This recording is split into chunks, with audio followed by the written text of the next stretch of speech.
Hello and welcome to Ability MKE Now. My name is Sue Roskoff and I'm here along with Kurt Roskoff as your host this evening here with Ability MKE Now. We are a show all about abilities.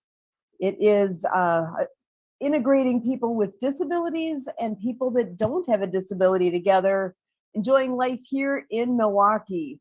We'll have our own personal strengths and weaknesses, right? Some things we're really good at, other things we find more of a struggle. We all have different abilities. Now here at Ability MKE Now, we dive into the topic of diverse abilities to the extent here of the diversity of disabilities, and that concept of disability does hit a wide range of possibilities, whether it's a physical disability, mental disability, the deaf and hard of hearing community, chronic pain, a mental health diagnosis, goal of substance use reduction, you name it. There's all a huge wide variety of possibilities, right? We all know folks who touch something in that realm at that we all know. So it may even be us. We all have our own special pieces that we bring forward every day, right? So here at Ability MKE Now, we highlight a lot of that and we try to showcase good things that are happening, share information so that everyone can be better informed, and to really brag about all the cool, wonderful things here in the Milwaukee area that are with and for folks with disabilities. So one thing I want to point out right away is that it's summertime here in Milwaukee, and it's been nice and hot these last few days. It's been amazing. We, the Roskoff family, we actually, for those of you who know our history, know very well that our background and our entry into this whole world has been through water skiing. We do a lot of adaptive water skiing, and we're pretty excited that our first event of the season is coming up in just a couple of days here this Friday.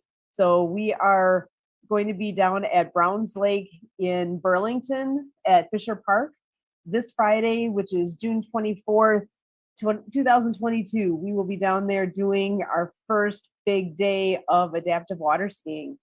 So it is the kickoff. We have 3 dates down there this summer. The first, again, being this Friday, June 24th. The second one is on Friday, July 8th. And the final date is Friday, August 26th. So again, those last 2 dates, July 8th and August 26th, we are looking forward to this. We always do. We have a lot of fun there. We have made a lot of new friends and are already catching who's all part of the crew that's going to be out there. And it's going to be amazing as always. Kurt, anything to add to that real quick before we dive forward here? Yeah, I think maybe it'd be a little helpful to go through the dynamics of an adaptive ski event format and, you know, kind of the components that make it work. So we work through presently a few organizations to give us an initial feel of demand, I guess you might say, through our networking. So Lakeside Curative Services out of Racine has been a founding partner with the Lindsay Legis Free Water Skiing Club, and we've been able to bring an adaptive community approach program, ACAP out of Waukesha, which is the founding organization for the program out at Pewaukee Lake Water Ski Club. And we also have a professional by the name of Connie, and so she does services for people with disabilities all year long, and so she's become kind of one of our devoted partners, and sharing with her community of people, and and then it kind of goes on and on from there. The Browns Lake Aqueducts as a water ski show team has been very good to bring some power into the Lindsay Legis Free Water Skiing Club.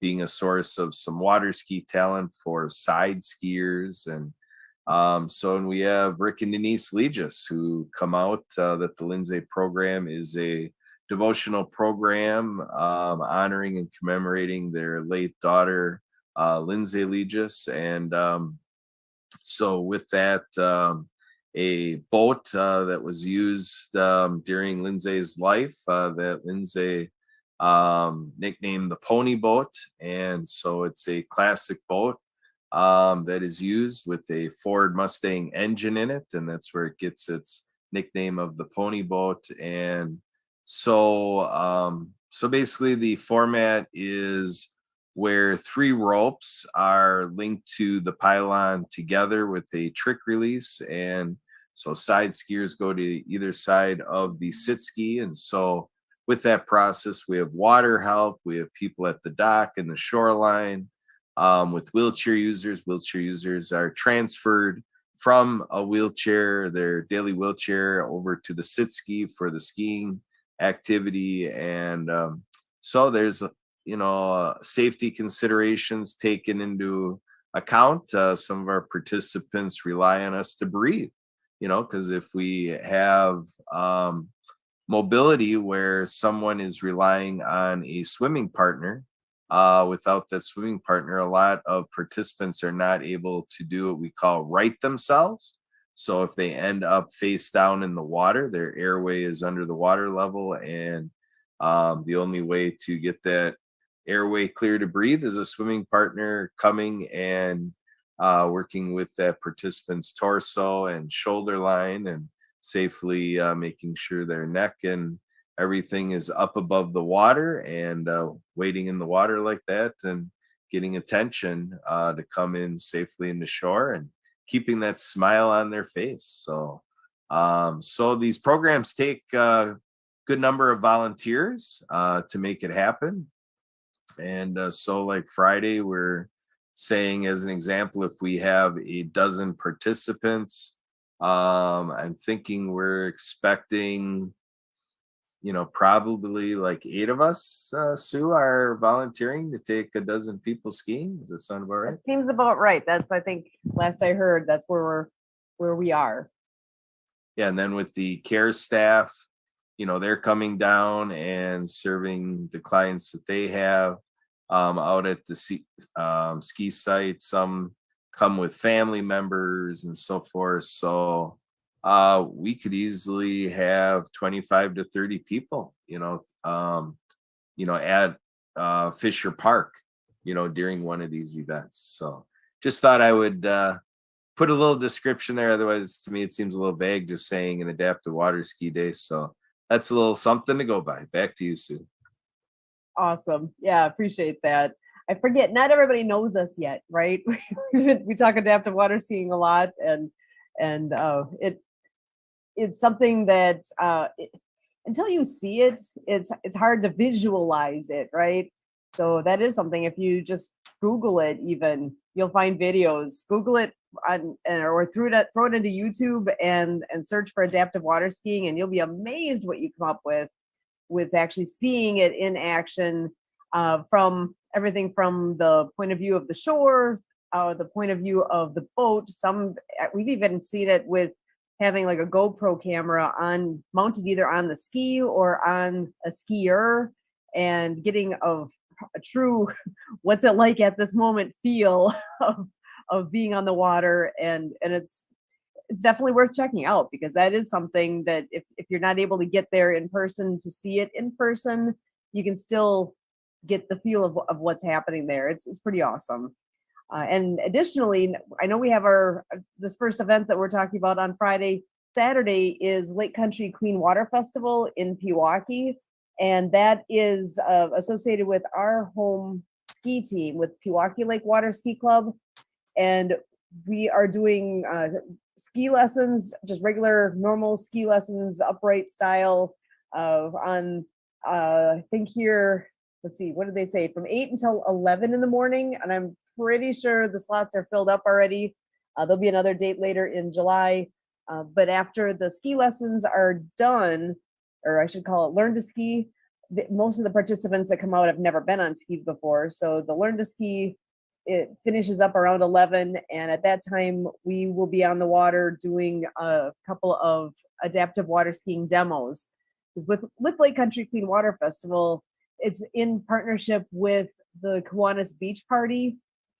The whole area there along the beach, the road is closed. There's a stage set up. There's bands playing. There's food. It's a big event that brings a lot of people to that site right by the beach. And that is just down from where our home ski site is. So there will be people out there that would not normally come to just see water skiing, because we do our ski shows there every Thursday. But there's a lot of people that either don't know about it or really don't have an interest in that. And that's where I am excited to have that chance during this festival to actually do a water ski demo with adaptive water skiing. Because for those that may or may not be all that familiar with regular water skiing, what about the adaptive water skiing? If they're not familiar with what we do as a team normally, seeing adaptive skiing would be a huge thing and blowing people's socks off, really, because when you are on the microphone and giving that narrative so the audience understands what they're seeing out on the water, people just stop whatever they're doing and cheer and are excited and want to know what's going on out there. It's a pretty fun, exciting thing to see. And we have that chance on this Saturday at 11. So we are looking forward to that coming up here real quick. I can't believe we're this far into June already that we're doing that now. This is crazy. And speaking of this far into June, I do have to do a quick shout out to all the dads out there. Happy Father's Day from last Sunday. We love you. We know you are have a lot going on. I'm going to actually say, especially dads of kiddos with disabilities, they have all sorts of added things that they are doing on a daily basis that, again, a lot of people don't even think about, and they're appreciated more than they know. And I wanted to throw this back to Kurt again. You were talking about another fun thing coming up in the water ski world, that there are Learn to Ski opportunities happening with the adaptive division. And it's in the idea of the 3 event piece here, where you're learning trick, slalom, and jumping, and they're doing clinics across the country. Can you tell us a little bit more about what is happening with that? And I know we do have at least one site here in Wisconsin that will be highlighted along here too. So can you share a little bit more, please? Yes. So this is through grant money from the Veterans Administration, and this is a success story of the USA Adaptive Water Ski Team that competes internationally with World Adaptive Water Ski 3-event competition. So the competitive adaptive skiers that I call it diverse ability skiers are doing 3-event tournaments where they're doing slalom courses and they're going on a wake ski and doing tricks, and then they're flying over a ramp and through all those elements, competing against other countries for that. And so with this grant, these are for clinics. These are Learn to Ski clinics. And so this is available to veterans with disabilities.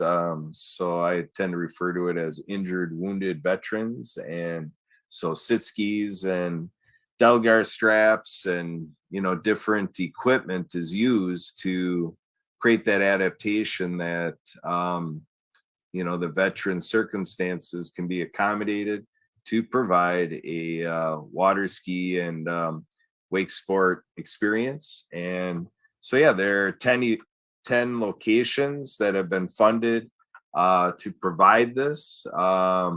Seminole, Florida, Martindale, Texas, Lakeland, Florida, Locust Grove, Virginia are all events that have taken place. And so July 8th, Pohick Bay, Virginia, Oroville, California, July 16th, Harmony, North Carolina, July 30th, Sandy Rune, South Carolina, August 6th, and Twin Lakes, Wisconsin, August 8th. So 8/8/2022. If you have a chance to get down to the site of the Twin Lake Aquanuts down there, that's where they're going to be holding that event. And then another one on August 8th is in Perham, Minnesota. And so August 8th will culminate that series of 10 events for injured and wounded veterans. That is stunning and amazing to see what they are all doing there, that they are expanding this. I just went to the website through sportsdestinations.com where they're describing all of this, and anything to expand the sport of water skiing, first of all, and also the disabled, I'm looking at the word disabled here. It says a 2022 Disabled Veteran Athlete Equipment Grant. So that they're through that grant are being able to fund these big clinics to increase access to the sport. I'm so excited to see this. This is fantastic. So that is coming. Well, some have already happened. Well, actually, I'll have to do some searching around this upcoming week and see if I can find some info on the events that have already taken place, and perhaps it makes me wonder if there are any local folks who have participated at all. I realize those first events were not nearby, but that doesn't mean people aren't vacationing or doing things in those areas that maybe we know some folks that have been part of those. So I'm gonna have to do some digging to find out more. And speaking of travel, okay, so we are here with Ability MKE Now, based out of the Milwaukee area, and next week, even Kurt and I get to take the show on the road a little bit. We are going to be on travels ourselves, and we'll be just across the pond, so to speak. We'll be over in Michigan with some family and doing this live from there. So I'm kind of curious if we might be able to rope some of the family into participating with us or not. I don't know yet. We'll find out when we get there. But the whole idea of travel, I was going to bounce some questions off of Denise will be with us next week. I want to talk to her a little bit about, her being a wheelchair user. What kind of things goes into planning travel that she does that's different from what we do? Because I realized when I was doing some searching in the area where we're going to be going to, that if you do some searching, you can find all sorts of activities to do. But what about those that are accessible? That is one thing that I've realized, and granted I haven't dug real deep, but I have realized that for us here in the Milwaukee area, we are unbelievably blessed to have the amount of accessible activities here locally that we do have. It's actually kind of stunning as I look even through the Milwaukee County Park System. They have an entire section here that is devoted to parks for all abilities. So I'm just going to highlight some of the fun things that are local here and available and ready to go right now. Go, and people can enjoy these fun activities at basically at your leisure. But part of it is just knowing that they exist.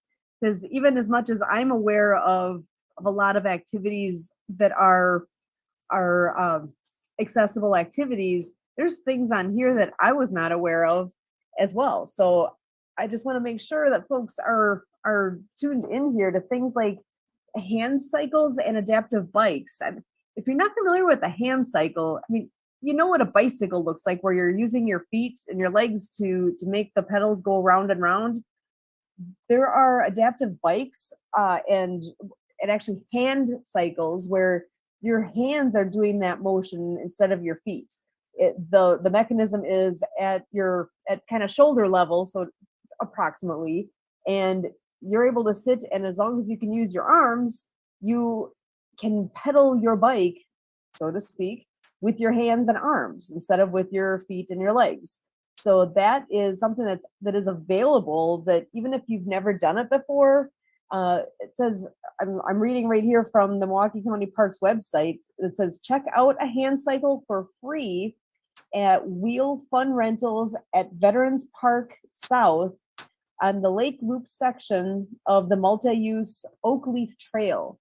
So there are bikes available that you can use, and if it's something where you have a family member who would be able to use a hand cycle, but you've never used one before, what a great opportunity to be able to do that and see how it works for you, and get that chance, so that you can all go potentially biking as a family at that point. I know Kurt, help me out and make sure I get the name correct, but I believe it's Brett Emery with Emery Cycles. I know he's done a ton with adaptive equipment as well. So I know there's a great local resource for how that all works. I know when we were doing some events with the Madison Spinal Cord Injury Group, that they've had events as well where you'd get a chance to just go and they'd have a hand cycling night. So we have been lucky enough to actually get to try using a hand cycle, and it's different. If when I'm used to being on a bicycle, using my feet, doing something with my hands like that it's a different feel to it, but it was so much fun. I really enjoyed it. It was pretty great.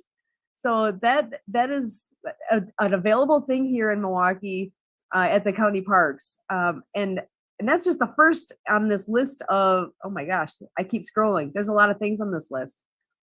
There's zero depth entry pools. So you can visit, it says, I'm just reading this from their site, visit water parks at Cool Waters in Greenfield Park, Schlitz Aquatic in Lincoln Park, or Pelican Cove in, oh my gosh, I'm not going to pronounce this right, Kosciuszko, Kosciuszko, Kosciuszko Park. I don't know how to say that. I'm totally messing that name up. I'm so sorry. If you're local to that park, you know what I'm talking about.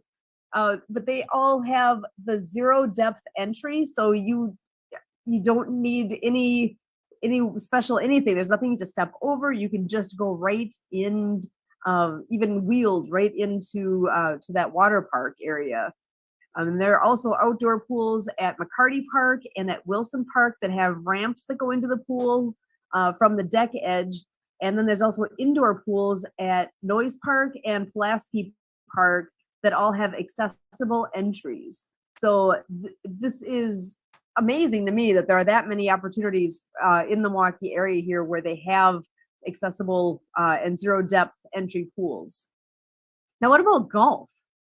Do you know that there are carts that are built for somebody who's normally I'm going to say a sit down person? If you're normally seated as a wheelchair user, they have adaptive golf where you can use their golf cart and it will stand you up. It's a paramobile golf car, and it allows you to stand to do golfing. So I think of friends who are potentially, I have people in my head as I'm saying this, friends who are spinal cord injury folks who have lost mobility due to that spinal cord injury, that they perhaps can't use their legs anymore, but they used to be a golfer, like an avid golfer.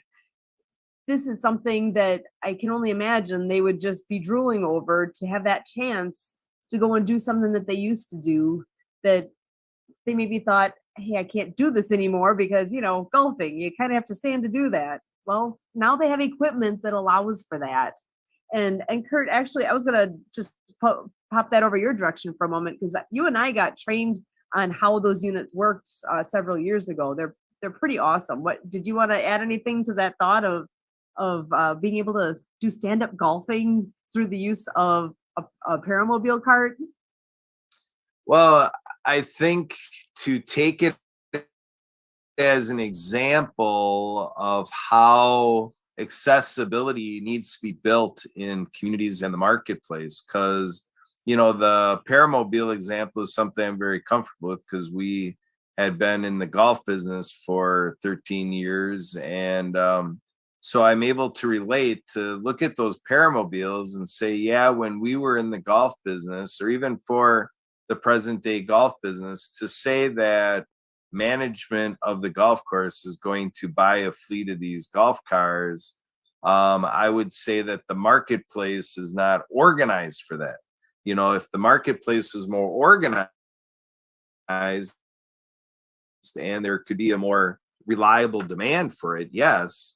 So the key here is that these nonprofits are providing the paramobiles, and so the management can just take the accessible equipment and award it to the guests, golfers, and away they go. So that's taking care of an economic barrier. So that's the work of nonprofits. So I guess that's what I would point out, is that's when the magic happens, is that when we can blast through the economic barrier that individual golfers are not going to be able to afford these things. Management of a business is not going to invest in these things. So when nonprofits fund the equipment, there is where people with disabilities are participating. Like, we're excited about all these examples. Excellent. Yeah, there's, I know there was at least a local site where you could borrow the equipment as well. So it's one of those things, if you look, you'll be surprised what you can all find as resource. And one, I want to just highlight one more thing that is local here in Milwaukee that is incredibly unique and has been publicized pretty well here in the last couple of years. But now that people are, I think, getting out more and more and more, now that we're mostly past all the COVID kind of barriers that we've had with everybody staying home, beach wheelchairs and the accessibility at Bradford Beach. That was a huge undertaking. And I know that actually, Kurt, help me out. I just blanked on it. The group that did a huge amount of the legwork and fundraising for that is the Ability Center. There we go. I just lost it. It's back. The Ability Center. Milwaukee is the program. Say that again. Ramp Up Milwaukee is the program that the Ability Center was supporting to make all that happen. Awesome. So Ramp Up Milwaukee.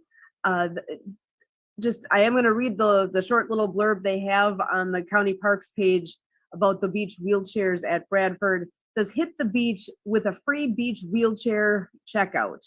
So you can borrow a wheelchair, a beach wheelchair there. So the beach wheelchairs feature wide tires to allow you to maneuver in the sand and into the water. Bradford Beach features a permanent concrete ramp to access the beach, and the seasonal there's a Moby mat. It's something that goes out just during the summer times here, where folks are able to access the water from wherever they're getting the parking and all that. They're able to get over the sand and enjoy the beach area with the same accessibility then that I would have just walking out there in my bare feet or whatnot. So it's a huge, wonderful thing that Milwaukee is blessed to have all these possibilities at our fingertips.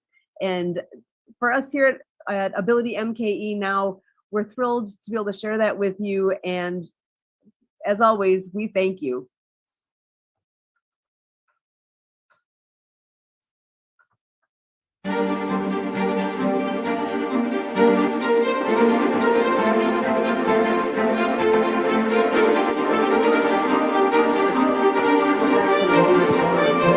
All right, we are.